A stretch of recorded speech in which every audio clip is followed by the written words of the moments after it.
Good evening, friends. I am Vinod Rawat. You are watching me on your favorite YouTube channel, Rawat Classes Jodhpur. पिछला जो मेरा inversion of auxiliary का video था, मेरे को उम्मीद है कि आप लोगों ने देखा होगा, लेकिन बहुत कम लोगों ने देखा। ये बहुत इंपॉर्टेंट है। जितने एग्जाम्पल मैं इसमें दे रहा हूँ, आपको किसी भी एक बुक में ये नहीं मिलेंगे। फॉर गॉड सेक इसको कीजिए, ये बहुत इंपॉर्टेंट है लैंग्वेज के लिहाज से भी और एग्ज़ाम के लिहाज से भी। इसके पिछले वीडियो में लास्ट में मैंने एक इन्वर्जन का एग्जांपल दिया था आपको, और एक्चुअली मैंने इसको ऐसे लिखा था, मैं ये भूल गया कि इसमें सो भी साथ में था। रेयरली का प्रयोग मैंने ऊपर बता ही दिया था आपको, आप देख पा रहे होंगे। तो इसमें था कि it pain so rarely that I did not pay attention to it. ठीक है, तो इसका मैंने कहा था अगर आप सेंटेंस को रेयरली शुरू करोगे, लेकिन साथ में इसके सो भी है, ठीक है ना। तो इसको सो से शुरू कीजिए। यहाँ लिखिए आपको सो रेयरली, मतलब ये इतना पेन कम हुआ कि मैंने इस पर ध्यान ही नहीं दिया। तो सो भी साथ में था, मुझे ध्यान नहीं रहा। ऊपर तो सेंटेंस मैंने रेयरली का दे रखा ना, rarely do I get to see a movie. मुझे पिक्चर देखने का मौका बहुत कम मिलता है, ना के बराबर मिलता है ना। तो इसमें सो भी साथ में था, सो भी साथ में लिखिए। बिना सो के भी सेंटेंस ठीक है, गलत नहीं है वो, लेकिन चूंकि जो सो रेयरली था ना आपका, तो इसी का इन्वर्जन करना है। इन्वर्जन का अर्थ क्या हुआ कि आपने सेंटेंस से शुरू करना है, उसके बाद में हेल्प मी आपको सब्जेक्ट पे लगाना है। सब्जेक्ट इसमें इट है। आई होप कि ये आप ठीक कर लो अपनी कॉपियों में। और मेरे को ये भी उम्मीद है कि वीडियो को डाउनलोड करके बाद में उसको पॉज करके ये सारे सेंटेंसेस आपने अपनी कॉपी में लिखने हैं। ये बहुत बहुत इम्पॉर्टेंट है। ये सारे एग्जाम्पल आपको किसी भी किताब में एक साथ नहीं मिलेंगे। तो ये बहुत सारे मैंने आपको इकट्ठे किए हैं, ठीक है। तो वर्षों का मेरा नॉलेज है, एक्सपीरियंस है, तो वो आपके साथ शेयर कर रहा हूँ मैं, और कोई बड़ी बात नहीं है। तो नेक्स्ट जो आपके ये बी था, लास्ट में जो कराया था आपको, बी क्या करना है, इसी में कराते हैं। ये शब्द भी है, मुझे इसका वो पता नहीं है सीरियल क्या है। तो दो वर्ड का मैं आपको इस्तेमाल करा रहा हूँ। एक तो ओनली है, दिस वेरी इंपॉर्टेंट, ओनली है, और दूसरा आपका नॉट ओनली है। तो इनके साथ में भी अपन सीखेंगे कि किस तरह से इन्वर्जन करते हैं, ठीक है।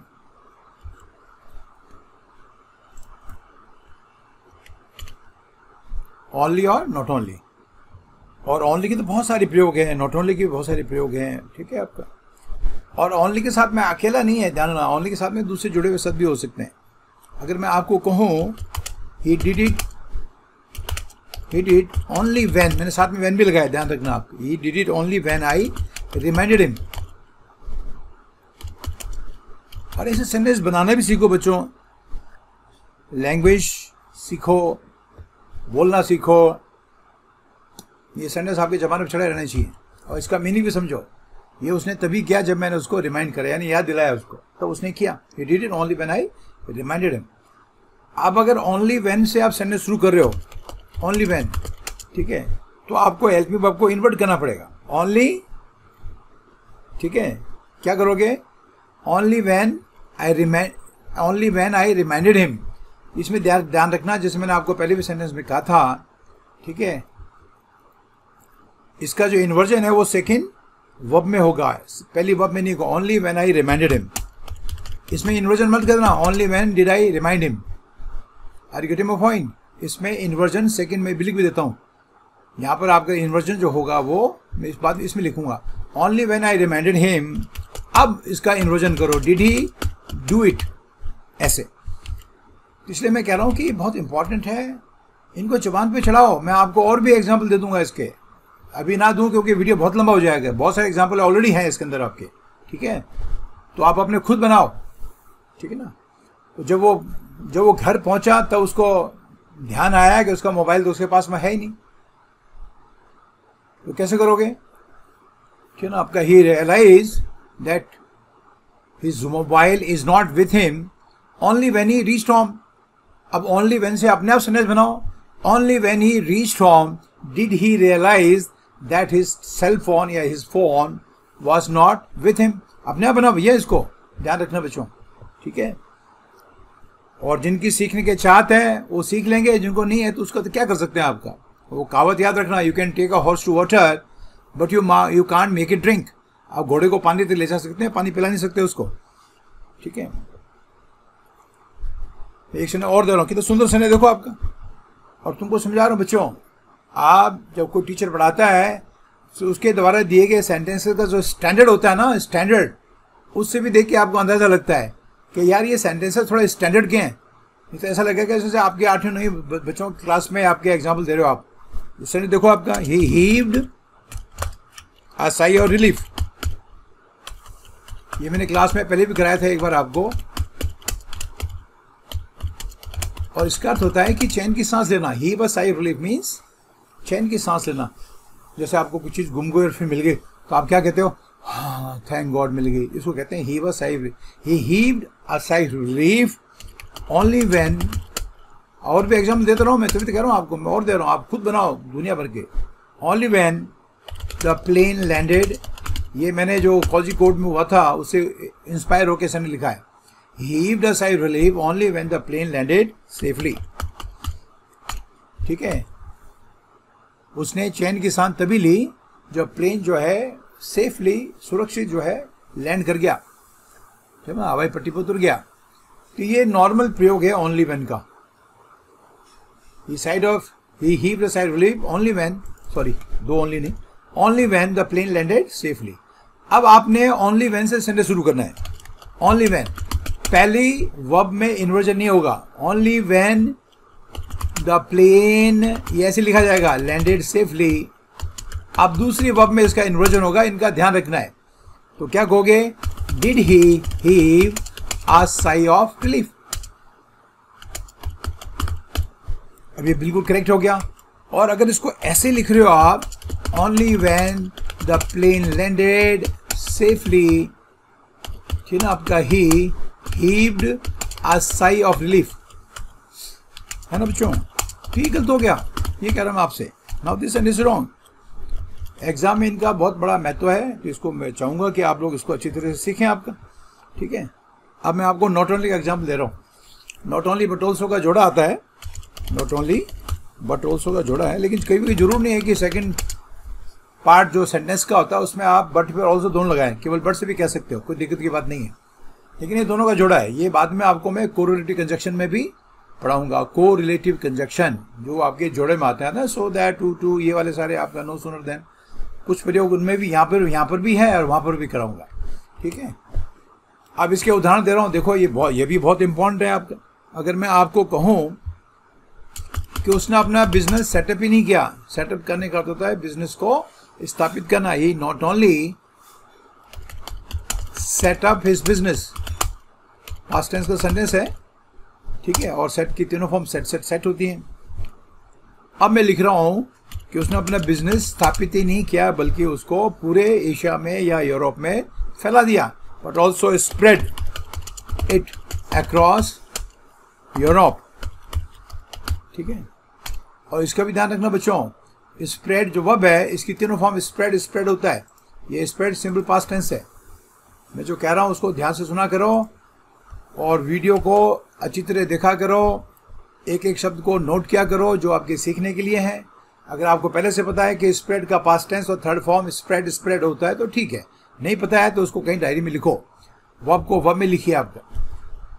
एनीवे, अब देखो बच्चों, इसमें नॉट ओनली मैंने वर्ब से पहले लगाया है क्योंकि यहाँ पर बट ऑल्सो भी वर्ब से पहले है।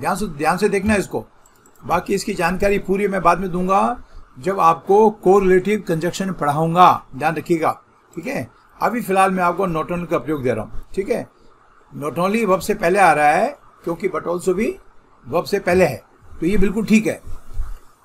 इसका भी बाद में बताऊंगा आपको, हिसाब किताब बहुत इंपॉर्टेंट होता है ना आपका।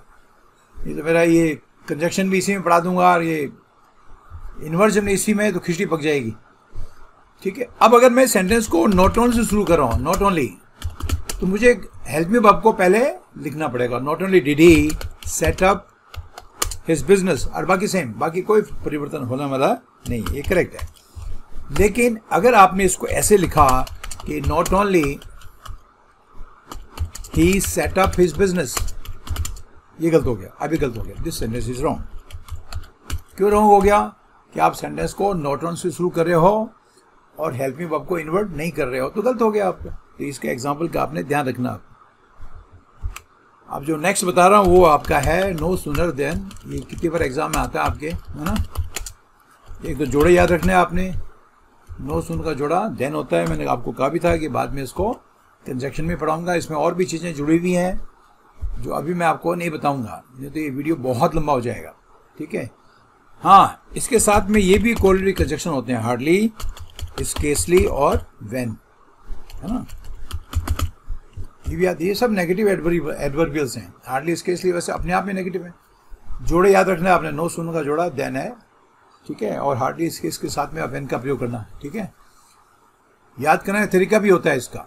सूनर जो है आपकी कंपैरेटिव डिग्री है, तो देन का इस्तेमाल करते हैं कंपैरेटिव डिग्री के आगे। Better than, longer than, higher than, larger than, deeper than, brighter than, कहते हैं ना आपका।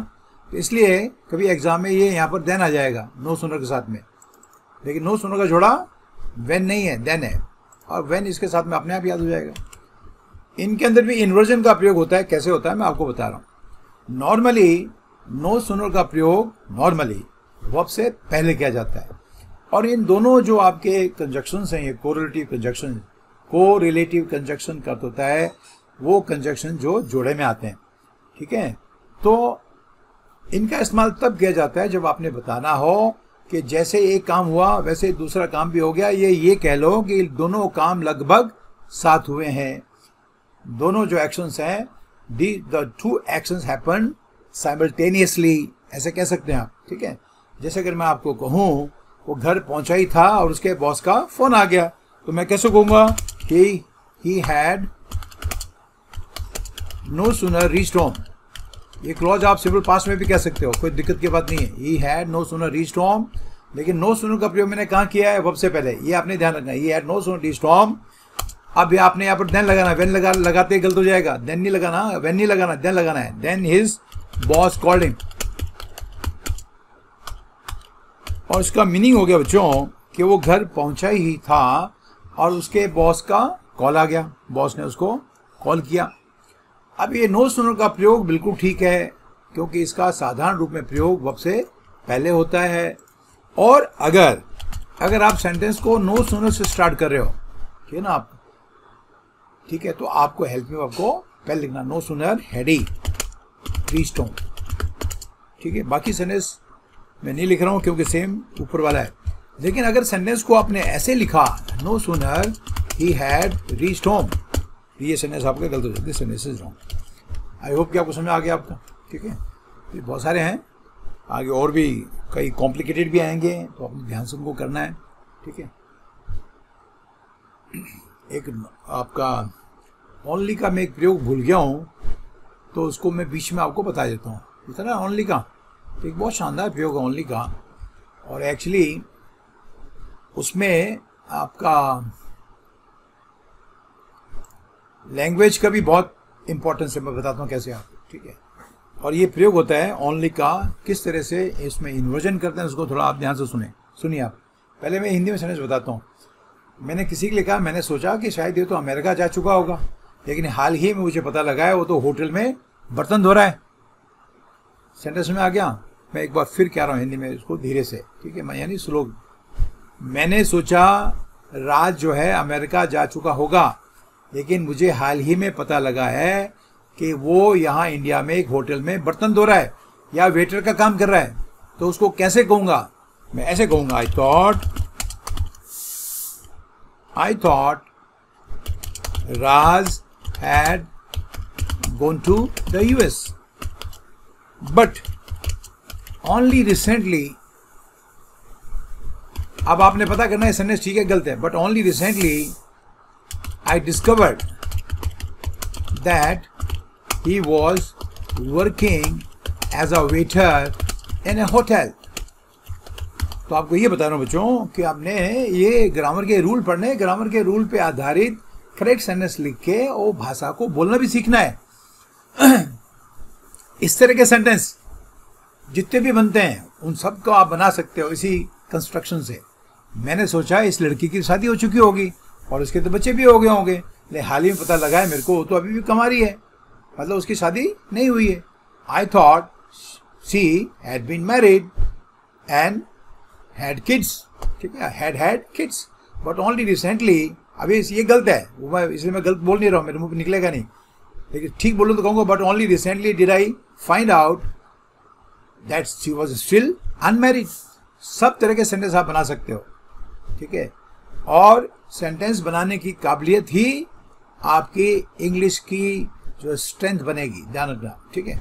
अब ये सेंटेंस गलत हो गया बच्चों, क्योंकि मैंने ओनली रिसेंटली को सब्जेक्ट से पहले लगा दिया। अगर इसको उठा के मैं सब्जेक्ट के बाद लगा दूं तब ये सेंटेंस करेक्ट है। ध्यान से देखिए बच्चों, आपका करेक्ट है, ठीक है। लेकिन अगर इस सेंटेंस को आपने ऐसे लिखा, इसलिए तो कह रहा हूं ये एग्जाम के लिहाज से बहुत इंपॉर्टेंट है और एग्जाम आया हुआ है। और इस ओनली रिसेंटली को अगर मैं सब्जेक्ट पहले लगा दूं तो ये गलत हो जाएगा। और आप सब्जेक्ट से पहले ओनली रिसेंटली को लगा रहे हो तो हेल्पिंग वर्ब को इन्वर्ट करना पड़ेगा। जब तक ये पता नहीं होगा आपको तब तक आप करोगे नहीं, ये कह रहा हूं आपको। अब इसको सही कैसे करोगे? ऐसे करोगे, ठीक है। मैं तो कट पेस्ट कर दूंगा, लेकिन आप लोगों ने अपनी कॉपी में लिखना दोबारा इसको। हाँ, I thought Raj had gone to the US but only recently. अब बताओ कितना बारीक फर्क है। कैसे पकड़ोगे आप एरर? ये मुझे बताओ आपको। और एरर का काम नहीं है ये सेंटेंस सब्स्टिट्यूशन में आ सकता है। अब ये बिल्कुल सेंटेंस ठीक हो गया। अब पहले इसको गौर से देखिए, पढ़िए, ये बहुत इंपॉर्टेंट है। और देखो बच्चों, किसी भी एग्जाम में जो सफलता आपकी होती है ना, ये कंपटीशन है। इसमें परसेंटेज या पास होना मायने नहीं रखता। इसमें आपको सिलेक्शन जोन में आना होता है। ध्यान रखना, आप किसी एग्जाम में पास हो गए, ये कोई एकेडमिक एग्जाम नहीं है कि अगली क्लास में चले जाओगे, कुछ नहीं होगा जब तक सिलेक्शन जोन में नहीं आओगे। सिलेक्शन जोन में आने के लिए आपको दूसरों से कुछ अलग करना पड़ेगा। अगर सब ये कर रहे हैं तो किसी का सिलेक्शन जोन में नंबर नहीं आएगा, ध्यान रखना आप। तो इसलिए कह रहा हूं कि बहुत सारी चीज़ें ऐसी होती हैं जो बहुत इंपॉर्टेंट होती हैं और आपको फक्र महसूस होना चाहिए कि मेरे को आता है। अगर ऐसा आ गया एग्जाम में तो मैं इसको 1 सेकंड में सॉल्व कर दूंगा, मुझे पता है कौन से पार्ट में एरर है। Are getting my point? खाली पास होना नहीं होता बच्चों, दूसरों से बेहतर करना होता है। दूसरों से बेहतर करने के लिए एक्स्ट्रा नॉलेज चाहिए। और दूसरा, एग्जाम में स्पीड चाहिए। जब स्पीड होगी तो कुछ सवाल जो मुश्किल होते हैं उनको सॉल्व करने में के लिए आपके पास में टाइम बचेगा। टाइम नहीं बचेगा तो फिर कोई चीज़ हासिल होने वाली नहीं है, ठीक है। सिलेक्शन जोन में आने का अर्थ होता है अगर 3000 वैकेंसीज हैं तो आपका नंबर 3000 के अंदर अंदर आना चाहिए, ठीक है। नहीं आ रहा है तो फिर आपका सिलेक्शन नहीं होगा। उनको सीखिए। और इंग्लिश वैसे भी ठीक करो। आने वाला समय पता नहीं क्या हो रहा है क्या नहीं हो रहा है। आपकी इंग्लिश अच्छी होगी तो आप विदेश में भी जा सकते हो। अपनी तो अभी पता नहीं क्या हालत हो रही है, इकोनॉमिक हालत बुरी है, पेंडेमिक ने मार दिया सबको, है ना। तो थोड़ा कोशिश कीजिए आपका। और इंग्लिश अच्छी है तो विदेश में पढ़ सकते हो। देश के लिए भी करोड़ों कमा सकते हो और परिवार के लिए भी करोड़ों कमा सकते हो। अगर इंग्लिश अच्छी है तो विदेश में पढ़ सकते हो। बहुत ज़्यादा पैसा नहीं लगता है, बात कह रहा हूँ। कनाडा जैसे आपकी कंट्री के अंदर एजुकेशन बहुत सस्ती है। अमेरिका में बहुत महंगी है, सिंगापुर में महंगी है, ठीक है ना। आपका जापान और जर्मनी में महंगी है, बात कह रहा हूँ। ये कई जगह सस्ती है। और वहीं आपने काम किया, अपनी जो भी आपने करना हायर एजुकेशन वहाँ आपने हासिल की और वो आपको परमिशन दे देंगे काम करने की। उसके बाद चाहो तो वहाँ बस जाओ और नहीं तो वापस आ जाओ। और वहाँ बस भी जाओ तो क्या फर्क पड़ता है आपको, अच्छी जगह है। तो इसलिए इंग्लिश तो पढ़नी होती है। ये इंग्लिश का मतलब केवल एग्जाम पास करना नहीं होता है। एनीवे, आई होप कि आपको समझ आ गया। आप खुद ऐसे सेंटेंस और बनाओ, ठीक है। ये मैं बीच में रह गया था तो मैंने आपको और बता दिया। इसमें ओनली कुछ और भी है, बाद में और बताऊंगा। तो नो सुनर का बच्चों आपको समझ आ गया होगा। एग्जैक्टली सेम इसी तरह से आपका हार्डली का और स्केसली का प्रयोग भी होता है, ठीक है ना आपका। और इनका प्रयोग भी तब किया जाता है जब आपने ये कहना हो कि ये दोनों एक्शन लगभग साथ साथ हुए हैं, या एक एक्शन होते ही दूसरा एक्शन हो गया। उसने बिल्डिंग के बाहर कदम रखा ही था और मूसलाधार बारिश हो गई। ये दोनों एक्शन साथ हो रहे हैं। उस आदमी का बिल्डिंग के बाहर कदम रखना और मूसलाधार बारिश का होना। तो कैसे कहोगे? He had hardly stepped out। English भी ठीक करो, ये बोल सके आपका, ठीक है। और देन मत लगाना इसमें, क्योंकि उसका जोड़ा when है। He had hardly stepped out when it started to pour down। और ये फ्रेज भी आना चाहिए, pour down। pour down का तो होता है कि ना आपका हैवी बरसात होना, to rain heavily, ठीक है आपका। बकेट डाउन, बहुत सारे फ्रेजेस के, to rain cats and dogs, ठीक है आपका। अब इसमें हार्डली का प्रयोग मैंने कहा कि अब देखो गौर से देखिए आपका मैंने किया इसको वर्ब से पहले, ये बिल्कुल ठीक है, ये नॉर्मल इसका प्रयोग ये होगा। और अगर मैं सेंटेंस को हार्डली शुरू कर रहा हूँ और ऐसे लिख रहा हूँ, hardly he had step out, समझ के ना बच्चों, कदम बाहर रखना, तो ये सेंटेंस आपका गलत हो गया। Now this sentence is wrong. ये स्टेप्ड है, रेड लाइन लेके देखो आप, ये गलत हो गया। क्यों गलत हो गया? क्योंकि हार्डली आना चाहिए था वर्ब से पहले, लेकिन आपने हार्डली सेंटेंस शुरू किया है। अगर ऐसा किया है तो हेल्प मी वर्ब को सब से पहले लगाना पड़ेगा, हेड को उठा के ही से पहले रखना पड़ेगा। रख दीजिए, आप सेंटेंस ठीक हो जाएगा। Hardly had he stepped out, बिल्कुल ठीक है। बाकी sentence same. Now this sentence is absolutely correct. और हार्डली और स्केर्सली दोनों का प्रयोग एक जैसा है, तो उसमें कोई प्रॉब्लम की बात नहीं है, ठीक है। ये ज़्यादातर आपके नेगेटिव एडवर्ब्स हैं, जहाँ आपका नो आ रहा है। दूसरी चीज़ें भी आपको बताऊंगा, ठीक है। आगे लिखिए आपका on no account. On no account अर्थ होता है चाहे कुछ भी हो जाए, no matter what, come what में, है ना, चाहे कुछ भी हो जाए। अगर मुझे किसी को ये कहना हो कि चाहे कुछ भी हो जाए, तुमने ये बात किसी को नहीं बतानी, यानी ये गुप्त बात किसी को उजागर नहीं करनी है आप, ठीक है, ठीक है। तो मैं कैसे कहूँगा? तो उसको मैं ऐसे कहूँगा, ठीक है। देखिए एक चीज़ मैंने आपको पहले वाली वीडियो में बताई थी बच्चों, ऑन नो अकाउंट एक फ्रेज है, लेकिन अगर इसको आप इन्वर्जन नहीं कर रहे हो तो इसमें जो आप सेंटेंस में लिखोगे इसको, तो ये ऑन एनी अकाउंट हो जाएगा, ध्यान रखना आप। हाँ, अगर मैं किसी को कहूँ कि you should not divulge this secret, divulge secret का तो होता है सीक्रेट बताना, ओपन करना। You should not divulge this secret to anybody on no account, अब नहीं कहना, ऑन एनी अकाउंट। ये आपने ध्यान रखना है, ये भी आपके नॉलेज का हिस्सा है, ठीक है। और इसका अर्थ क्या हुआ? डाइवल्ज का अर्थ होता है रिवील करना। इसमें चाहो तो तुम रिवील भी लिख सकते हो। हाँ, रिवील यानी किसी सीक्रेट को बताना, उजागर करना। He did not divulge his true identity. He did not reveal his name. The police beat him up, but he did not reveal his name. Reveal, divulge, secret को बताना, ठीक है। आप ध्यान से देखो बच्चों, अगर मैं सेंटेंस ऑन नो अकाउंट से कर रहा हूं तो शुरुआत में आएगा on no account, on no account, और इसमें इन्वर्जन पहले पार्ट में ही होगा, ठीक है। और नो अकाउंट शुड यू, ऐसे बोलना आपने, डाइवल्ज, ठीक है। बाकी sentence same, divulge this secret to anybody. और अगर ये ऐसे लिख रहे हो आप, on no account you should divulge, ये गलत हो गया। इसलिए कह रहा हूँ ये बहुत इंपॉर्टेंट चीज़ें हैं, ये गलत हो गया। इन्वर्जन होगा तो फिर आपको हेल्प मी वर्ब को सबसे पहले लगाना पड़ेगा, ठीक है। अब कुछ इन्वर्जन्स हैं बच्चों, मैंने एक नोवेयर का प्रयोग आपको पहले दे दिया था मेरे ख्याल से, पिछली वीडियो में नहीं दिया। नोवेयर ये नहीं दिया, मुझे याद नहीं आ रहा, चेक कर लेता हूँ एक बार। हाँ, नहीं किया दिया, नहीं दिया ना, तो नोवेयर का अभी दे देता हूँ आपको, ये भी बहुत इंपॉर्टेंट है।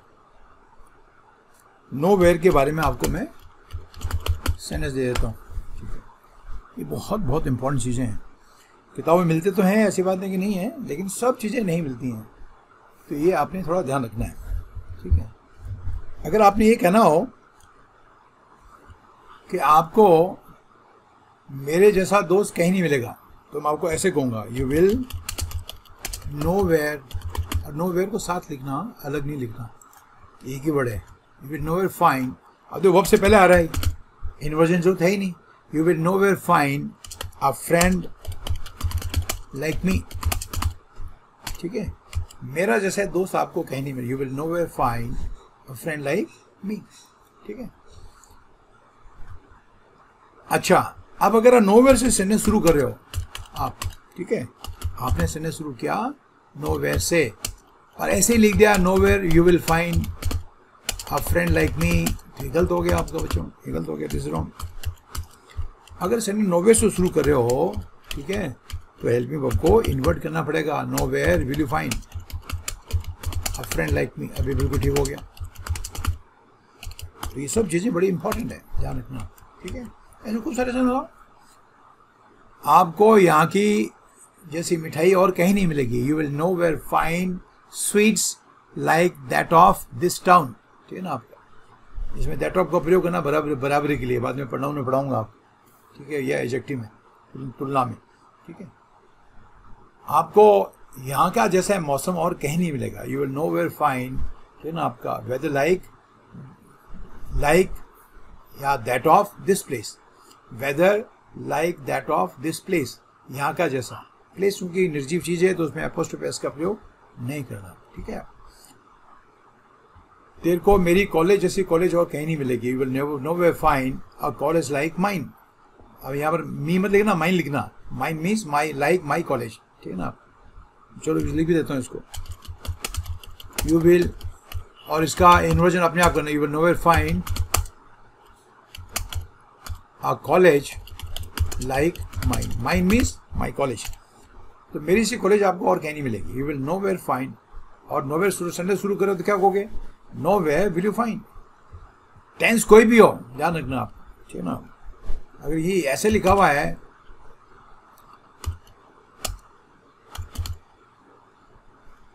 he found, he nowhere found, past tense में तो कोई प्रॉब्लम नहीं है। A place like this, ऐसी जगह उसको और कहीं नहीं मिलेगी। तो अगर नोवेयर, आप नोवेयर शुरू कर रहे हो तो कैसे कहोगे नोवेयर, कि ना आपका did he find a place like this. और इसीलिए मैं आपको कहता हूँ जब आप घर में बैठ के, और गलत कैसे हो जाएगा, अगर सेंटेंस नोवेयर शुरू कर रहे हो आप और हेल्प मी वो को इन्वर्ट नहीं कर रहे हो तो गलत हो जाएगा।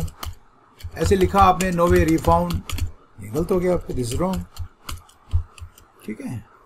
ये बहुत इंपॉर्टेंट चीज़ें हैं। अब मैं आपको कुछ आपके इन्वर्जन के बताऊंगा जिनका संबंध आपका कंडीशनल सेंटेंसेस है। Inversion related to conditional sentences. वैसे मैंने कंडीशन कराए भी थे आपको ही, लेकिन चलो मैं एक साथ करा रहा हूं तो मैंने कहा एक बार सब एक साथ करा देते हैं। ये भी आपने ध्यान रखना है, मैं इसको कलर चेंज कर देता हूँ, थोड़ा ध्यान दें आप, ठीक है। कंडीशन सेंटेंस में तीनों कंडीशंस में, ठीक है, इसका आप इस्तेमाल कर सकते हो। एक होता है जीरो कंडीशनल, मैं कंडीशन नहीं पढ़ा रहा हूँ, आपको ध्यान रखना हो, मैं पढ़ा चुका हूँ जीरो कंडीशनल, ठीक है, जिसमें साइंटिफिक जो रिजल्ट्स होते हैं उनको बताया जाता है। हर एक का मैंने आपको कितनी बार कहा है, जितने भी रूल्स हैं, जितने भी आपके चीज़ें हैं, कंसेप्ट हैं, उन पे आधारित एक दो सेंटेंसेस आपके रटे हुए मुंह पर रहने चाहिए आप, ठीक है। आपको ध्यान में क्या कहा था आपको, if ice melts it becomes water. ये आपका जीरो कंडीशन है, इसमें आपका दोनों क्लॉजेस का टेंस सिंपल प्रेजेंट टेंस में होता है। तो मैं अभी वो नहीं पढ़ा रहा हूँ, पढ़ा चुका हूँ मैं, ये बस याद दिला रहा हूँ। अभी हम आते हैं फर्स्ट कंडीशनल पे। जो सेंटेंस में दे रहा हूँ वो आपका फर्स्ट कंडीशनल का सेंटेंस है, ठीक है। ठीक है, अगर मैं आपको कहूं कि अगर तुम मुंबई जाते हो तो आप मेरी फैमिली के साथ में, वहाँ पर मेरी फैमिली है, ठीक है, मम्मी पापा रहते हैं, वहाँ आप रुक सकते हो, तो कैसे कहूँगा आपका, if you go to Mumbai, if you go to Mumbai you can stay with my parents. चलो माँ बाप लिख देता हूँ, आप मेरे माँ बाप के साथ में रुक सकते हैं, वहाँ कोई दिक्कत की बात नहीं है, घर भी बड़ा है ना। ये तो हो गया नॉर्मल। अब अगर मैं इफ़ का प्रयोग नहीं कर रहा हूँ, ठीक है, तो मैं शुड को पहले लगाऊंगा, should you go to Mumbai, should you go to Mumbai. और आपने बस उसको ऐसे याद रखना है कि should you go to Mumbai का अर्थ है कि अगर आप मुंबई जाते हो तो if you go to Mumbai, ये इसका मीनिंग होता है, और कुछ इसमें कोई लंबा छोड़ा हिसाब किताब नहीं है।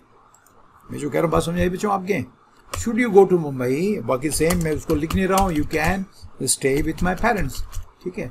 इसमें गलती वलती का कोई चांस नहीं है, ठीक है ना आप, क्योंकि यू शुड नहीं कह सकते आप इसमें किसी भी तरह से आप, ठीक है। एक बार लड़का दिल्ली जा रहा था और आपने उसको कहा कि अगर दिल्ली में तेरे को कोई परेशानी होती है तो तू इस आदमी से फ़ोन पे बात कर लेना, या तो ये कहो if you find any problem you can talk to this person. कैसे कहोगे, if you come across any problem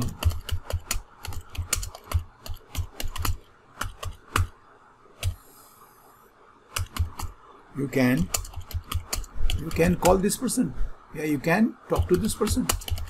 तो इस आदमी से बात कर सकता है, वो तेरी मदद करता है, मैंने उसको कह रखा है, ठीक है. आप इसमें इफ़ का प्रयोग नहीं कर रहे हो तो शुड का पहले लगा लो, शुड यू कम अक्रॉस. बाकी सेम, मैं दोबारा इसको नहीं लिख रहा हूँ, ये सब नहीं ठीक है, इसमें गलती होने के चांसेस नहीं है. अब आते हैं सेकंड कंडीशनल में. सेकंड कंडीशन आपको याद है कि वो पूरा हाइपोथेटिकल होता है, काल्पनिक होता है, इमेजिनरी होता है, ठीक है. और ये जैसे अपनी सेंटेंस बनाते थे ना आपका कि अगर मैं प्रधानमंत्री होता तो ये कर लेता, ये हो जाता, वो हो जाता, चिड़िया होता तो उड़ लेता आकाश में, समथिंग लाइक दैट. एक लड़के ने कहा कि इफ़ शी वर माई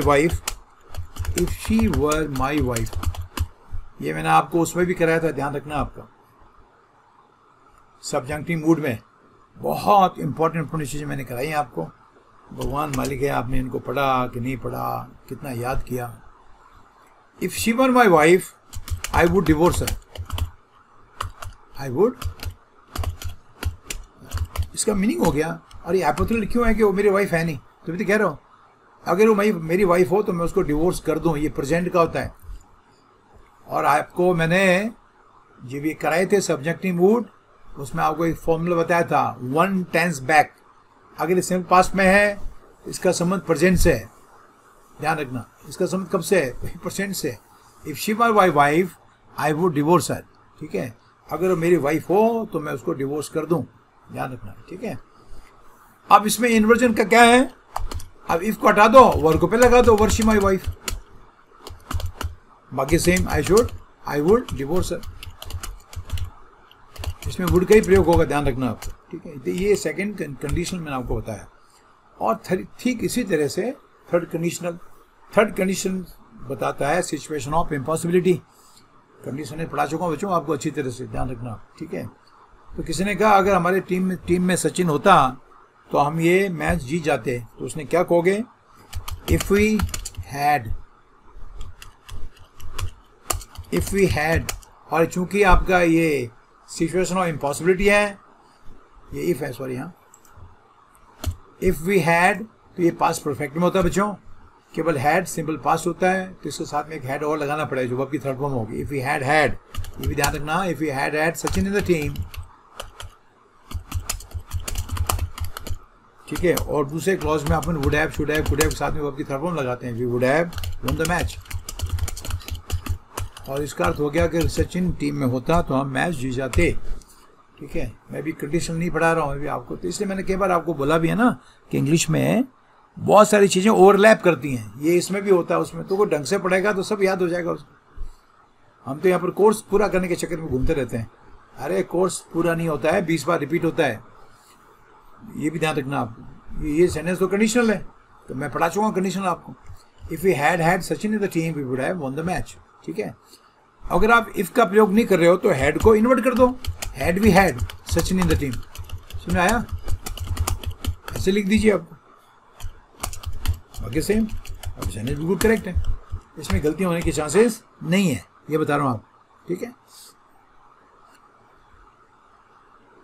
ठीक है, तो आई होप बहुत सिंपल है. कई चीज़ें सिंपल भी हैं, लेकिन मैं सबको इसलिए टच कर रहा हूँ कि आपको ध्यान रहे कि हाँ यार इसमें भी इन्वर्जन हो रहा है. एक और इन्वर्जन होता है बहुत कॉमन, जैसे विशेष में और ब्लेसिंग्स में. हमारा ध्यान नहीं जाता क्योंकि ये बहुत कॉमन हम ऐसे बोलते हैं. आपका मे यू लिव लॉन्ग, आपने किसी को वो दिया, मे आपका दादू साहब के पाँव छुए, दादू साहब आपको मे यू लिव लॉन्ग, तुम दीर्घायु हो, भगवान करे तुम्हारी लंबी उम्र हो. तो कभी हम ध्यान नहीं देते हैं, लेकिन इन्वर्जन तो हो गया है. आप ये मे का प्रयोग यू से पहले कर रहे हो, ये कोई सवाल तो है नहीं. Are you getting my point? तो इन्वर्जन हो गया नहीं हो गया, ये ऐसे भी ध्यान रखा करो. इनमें भी तो होता है, तो ना. तो ये कर्स में भी होता है. May you rot in hell, भगवान करे तुम नरक में सड़ो, इन्वर्जन तो हो गया. आप रॉट को सड़ना होता है. इसके ज़्यादा उदाहरण मुझे देने की जरूरत नहीं है, ठीक है. अब आ जाओ, वो तो नेगेटिव कुछ वर्ड थे, अब कुछ ऐसे वर्ड है जो नेगेटिव नहीं है लेकिन वो लिमिटिंग एडवर्ब्स कहलाते हैं. सो है, कोई आपका क्या नाम इसका, आपने कोई ऐसा एडवर्ब लगा लिया. सो का प्रयोग बहुत कॉमन है, अभी उदाहरण दूंगा तो पता लग जाएगा आपको। ये बहुत इंपॉर्टेंट है, इनको कहते हैं इन्वर्जन। मैं इसको लिख देता हूँ, inversion after limiting adverbs, after limiting adverbs.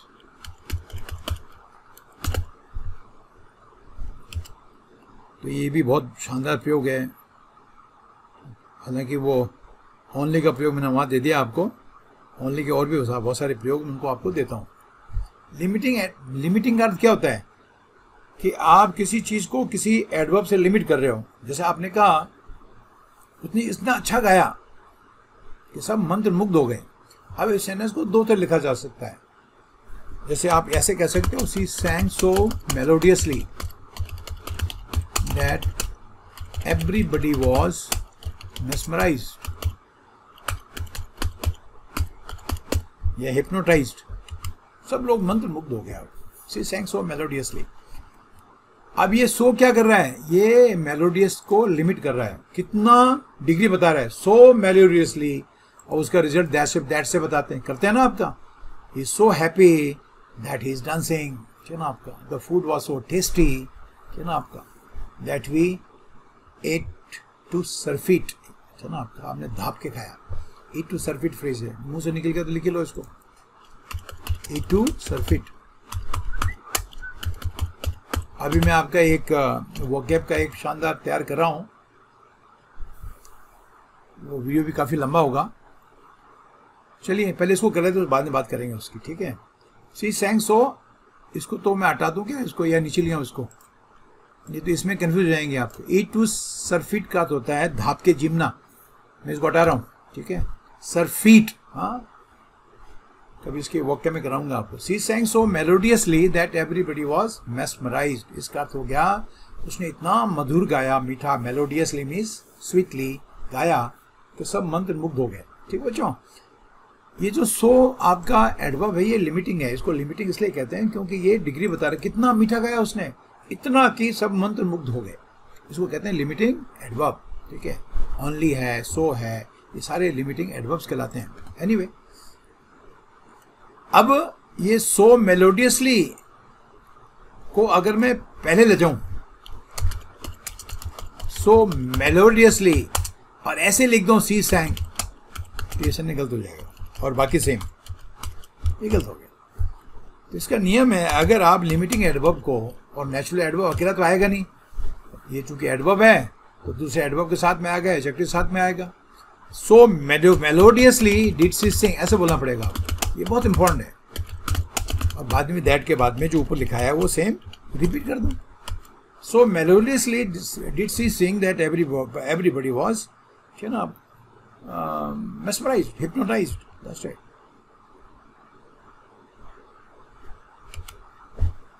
अगर मैं आपको कहूं कि इतनी अजीब तरीके से उसने व्यवहार किया तो मैं तो कंफ्यूज हो गया, यार ये मुझे जानती भी कि नहीं जानती है, जबकि मेरी फ्रेंड है ये, तो मैं कैसे कहूंगा अगर इन्वर्जन नहीं कर रहा हूं तो। शी बिहेव्ड सो स्ट्रेंजली, होता ना कभी आपका दोस्त, खास दोस्त आपसे ऐसे बिहेव करे तो आप क्या हो जाओगे, कंफ्यूज हो जाओगे। She behave so strangely that I was nonplussed, ये वर्ड भी आना चाहिए आपको, इसको डिक्शनरी देखो, मैं वोकैब नहीं पढ़ा रहा हूँ। I was nonplussed means I was confuse, I did not know what was happening, ये इसका मीनिंग हो गया। और इसका अर्थ क्या, उसने इतनी अजीब तरीके से मेरे के साथ में व्यवहार किया कि मैं तो कंफ्यूज हो गया, मेरे को तो समझ नहीं आया ये हो क्या रहा है, ठीक है। आपके दोस्त का दरवाज़ा खटखटाया आपने, आप जैसे खुला दरवाज़ा, आपने पाँव अंदर रखने की कोशिश की तो सामने वाला दरवाज़ा हटा ही नहीं, उसमें वहाँ भी क्या काम है, बाद में आना, मेरा टाइम नहीं है, तो आप नॉन प्लस हो जाओगे, कंफ्यूज हो जाओगे, ये क्या हो रहा है, समझे। एक बार दोबारा देखो, घर वही तो है, दूसरे घर में तो नहीं घुस गया मैं। अब सो स्ट्रेंजली का प्रयोग मैंने अपनी ये सही जगह पे वर्ब के साथ में किया है, ये वर्ब के बाद में आता है, क्या ना। और अगर मैं सेंटेंस को शुरू कर रहा हूं सो स्ट्रेंजली से, सो स्ट्रेंजली, और ऐसे लिख रहा हूं सी बिहेव्ड, है ना, सी बिहेव्ड, गलत हो गया, गलत हो गया आपको। अगर लिमिटिंग एडवर्ब से सेंटेंस शुरू कर रहे हो, ठीक है, तो आपको इन्वर्जन करना पड़ेगा, तो बोलना पड़ेगा आपको सो स्ट्रेंजली शी बिहेव्ड, और बाद में दैट से बता दो क्या हुआ, that I was non plussed, ये बिल्कुल करेक्ट हो गया। तो मुझे लग रहा है बच्चों इसका मुझे एक पार्ट और बनाना पड़ेगा, ठीक है, एक सेंटेंस मैं आपको और दे देता हूँ 100 का, ताकि 100 का खत्म हो जाए। ठीक है, एक छोटा बच्चा था किसी प्रोग्राम में, उसको सवाल पूछे जा रहे थे और उसका वो धनाधन जो है आपका जवाब दे रहा था। तो आप एक आदमी ने कहा कि 5 साल के बच्चे ने, the 5-year-old kid answered my question so quickly,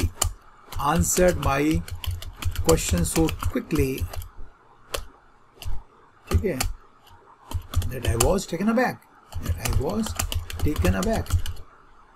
taken aback का अर्थ होता है सरप्राइज। मैं सरप्राइज हो गया, छोटे 5 साल का बच्चे इतने सारे सवालों का जवाब फटाफट दे रहा है। The 5-year-old kid answered my question so quickly। अब ये लिमिटिंग समझ आ रहा है बच्चों, कितना क्विकली, इतना क्विकली कि मैं सरप्राइज हो गया। I was taken aback, when you are taken aback you are surprised. मैंने ये करा रखा है क्लास में आपको। ठीक है, ओके। अब अगर आप सो क्विकली से सेंटेंस शुरू कर रहे हो, सो क्विकली, और ऐसे लिख रहे हो द 5-year-old बॉय या किड, बाकी सेम, आंसर माई क्वेश्चंस, गलत हो गया, इट्स रॉन्ग। अगर सो क्विकली शुरू कर रहे हो आप सेंटेंस को, तो आपको हेल्प में आपको इन्वर्ट करना पड़ेगा। कैसे कहोगे? So quickly did the 5-year-old kid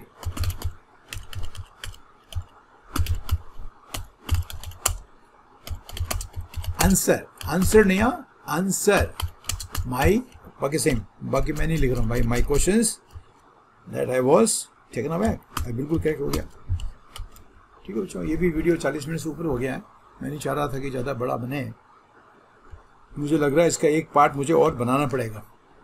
मेरी आदत है, अगर आपने अगर ध्यान दिया हो, पता नहीं दुनिया में क्या है, अच्छी चीज़ें सीखने का किसी को इच्छा ही नहीं है, बस काम चलाओ, काम कर दो, बस यही है। वो मेरे से ही नहीं होता है, सीधी सी बात ये है। कोई मेरी वीडियो देखे तो ठीक है, नहीं देखे तो ठीक है, मुझे सेटिस्फेक्शन होना चाहिए कि मेरी एबिलिटी के हिसाब से मैं आपको ठीक पढ़ा सकूं, अपनी एबिलिटी के हिसाब से। ठीक है, तो क्या करें फिर? तो एक मुझे अपना इसका और बनाना पड़ेगा, तब जाके ये पूरा होगा। ठीक है, तो बच्चों फिर कह रहा हूँ, ये बहुत बहुत इंपॉर्टेंट है, उसको प्रैक्टिस करें, अपनी मर्जी से सेंटेंस बनाए आप। He ran so fast that he beat everybody. So fast did he run that he beat everybody. वो इतना तेज दौड़ा, सबको हरा दिया। आप जब तक खुद आप सेंटेंस बना के नहीं बोलोगे, तब तक काम नहीं चलेगा। तो उम्मीद है कि बच्चों ये आपको पसंद आया होगा। पसंद आया हो तो इसको लाइक करें, शेयर करें, और जो चैनल पे नए हैं इसको सब्सक्राइब करें, ताकि मेरे वीडियोस उन तक पहुंचते रहें। ठीक है, thank you so much, see you in the next video.